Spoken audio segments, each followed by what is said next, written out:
Hello, my friends, and welcome back. Thank you very much for being with me again today. You like or you don't like former President Donald Trump, he didn't start a war. So he tried to get out of certain kind of countries, but hey, you can bark orders how much you want if your subordinates don't listen to you. So you're like a CEO, and you tell your director, hey, implement this policy. Yes, yes, yes. And after a while, nothing happened. And again, you tell the director, hey, implement this.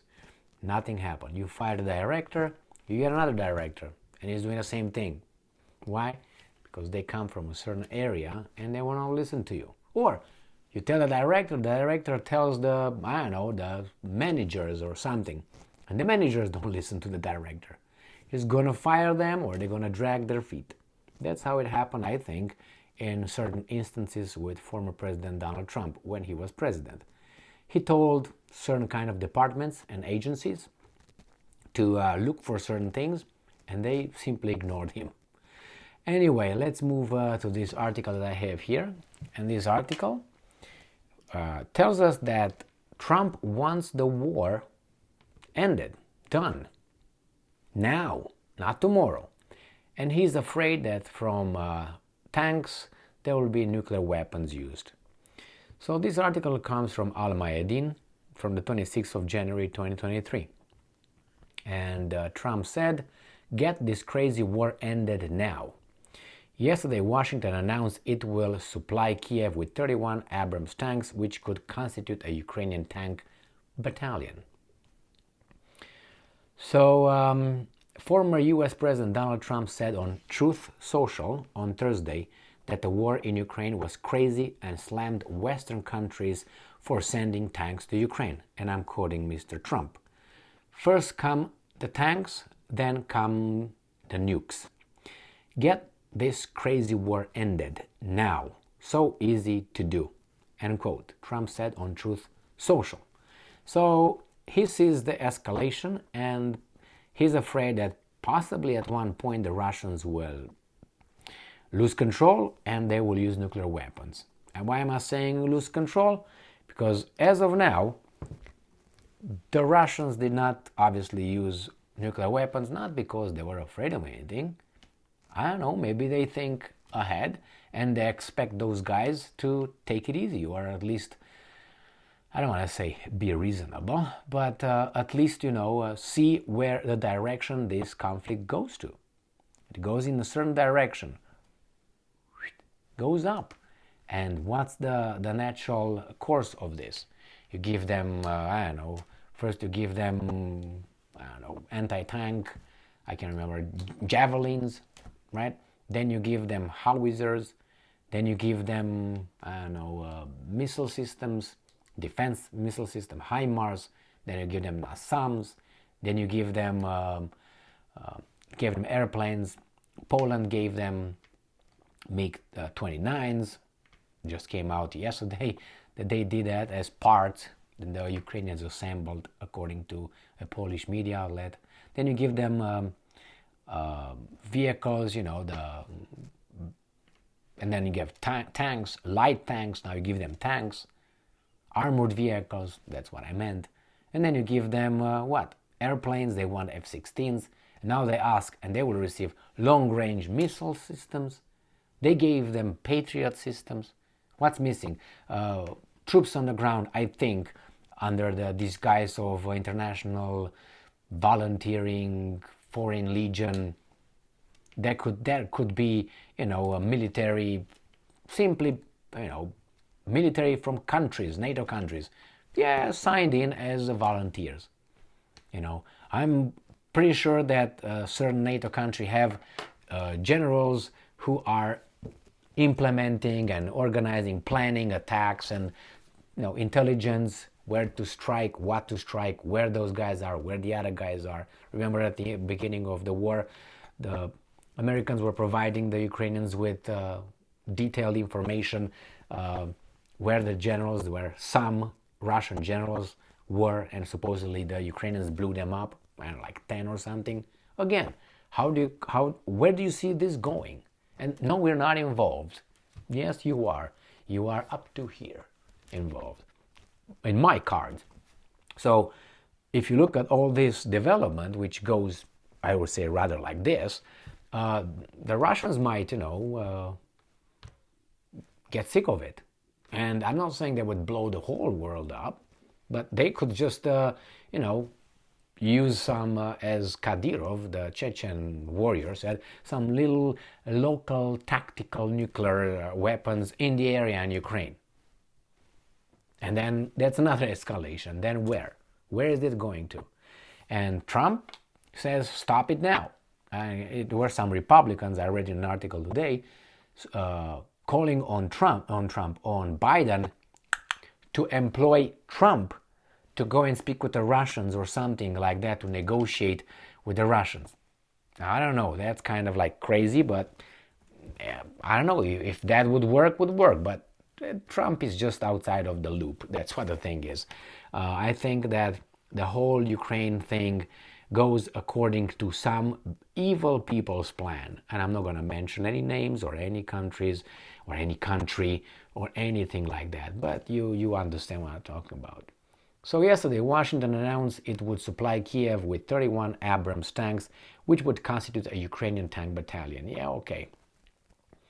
The announcement was issued shortly after Germany said it commits to providing 14 Leopard 2A6 tanks to Ukraine. The former Republican president has said several times that the Ukraine conflict would have never happened if he were president, and warned that the conflict would eventually lead up to World War III.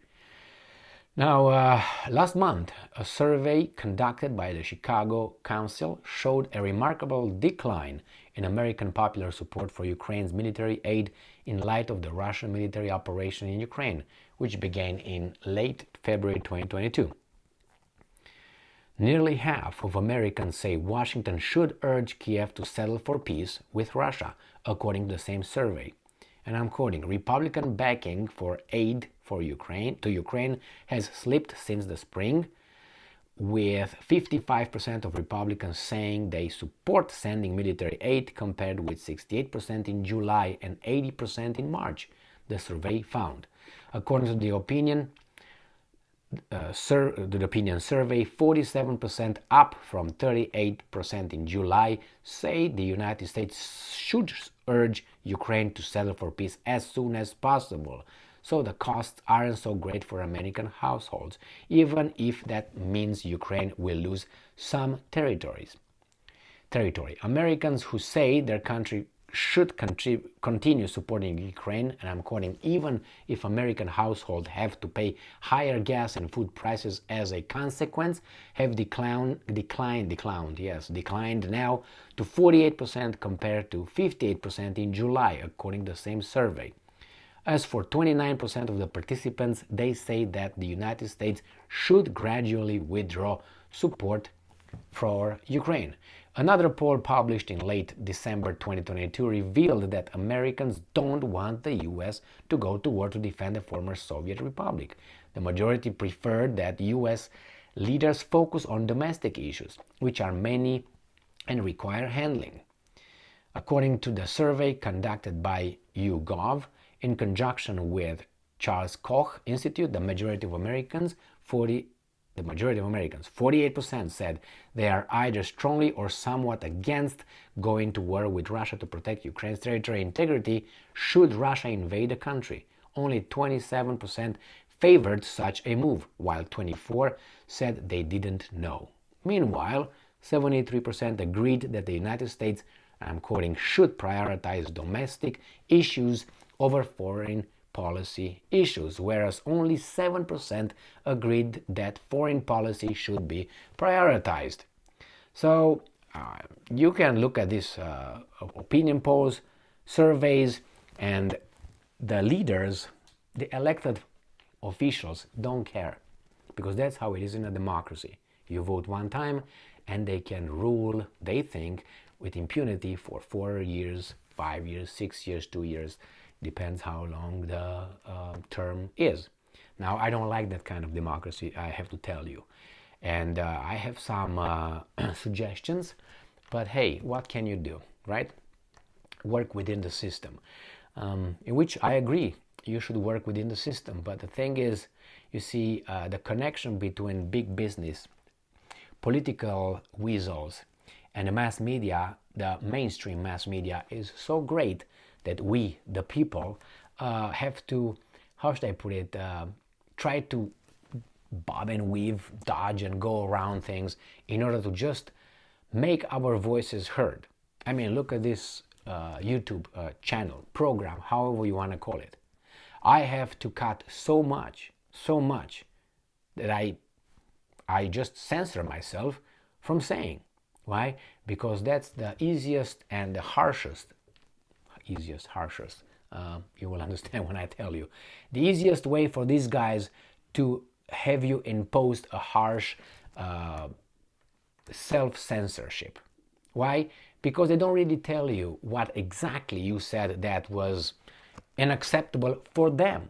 Remember, free speech, but so therefore, in not telling you exactly, if I tell you, well, you said something bad, in a 15-minute, let's say, video, I could have said 1,000 things that these guys consider bad. So they make me become paranoid and thinking, was it that? Was that what I said? Was it that? Or maybe it was that. Or maybe it was that. So you think of 15 things that you think, well, maybe that was not acceptable. Because they don't tell you exactly. Hey, you said that the birds flies, and that's not right. What? Yeah, that's not right. That's incorrect. That's disinformation. The birds don't fly, and you said they fly. You're going to appeal, and they're going to say, no, rejected. What are you going to do? Nothing. So this is how we are controlled, and our view, our views, our opinions, our take on things will not be heard. Will not you people who go to look for an alternative interpretation of facts, or situations which sometimes are not clear cut, like the war in Ukraine, for instance. It was unprovoked. Whoa! There's so many aspects over there. No. If you say it differently, you might be, cut off. And then a person who wants to learn about the Ukraine war is going to hear only the ones that were not banned. But the rest, they're not going to know that a big chunk of people that tried to give more information were banned. They don't know that. They're not going to hear about those things. So they will read only these ones. We're going to listen only to these guys. And, oh yeah, look at this one. Scroll down and the same opinion. Why? Because the alternate opinions are gone. They don't have access. And this is YouTube. This is not Jukubugu Baga Baga platform. This is YouTube, the biggest. So regardless if you go on Reddit, how many people are watching Reddit? You can say there are a few words, but you access the people that already know what you're talking about. But you don't reach the people who don't know what you're talking about. Well, those people are supposed to be reached, not those ones that already know, already awakened, let's put it this way. So yeah, we fight with this kind of thing. We have Trump. Trump was the strongest man in the world. No, he wasn't. He wasn't. He was at the whim of some secret services over there. He was at the whim of the people around him. I mean, really. He was told where to go. He was told what to do as a president because of security concerns. If they would have taken him by his armpits and taken him in a dungeon over there for his safety, he would have followed. He would have said, no, where are you guys going? No, for my safety. And then what?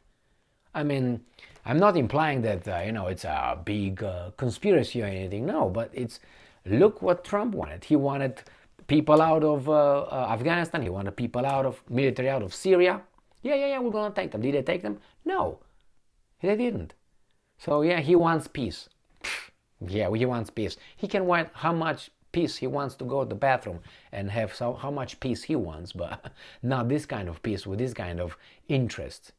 It's about a lot of money, a lot of interest. Thank you very much for being with me again today. Stay strong, stay smart, look for the truth, and be just.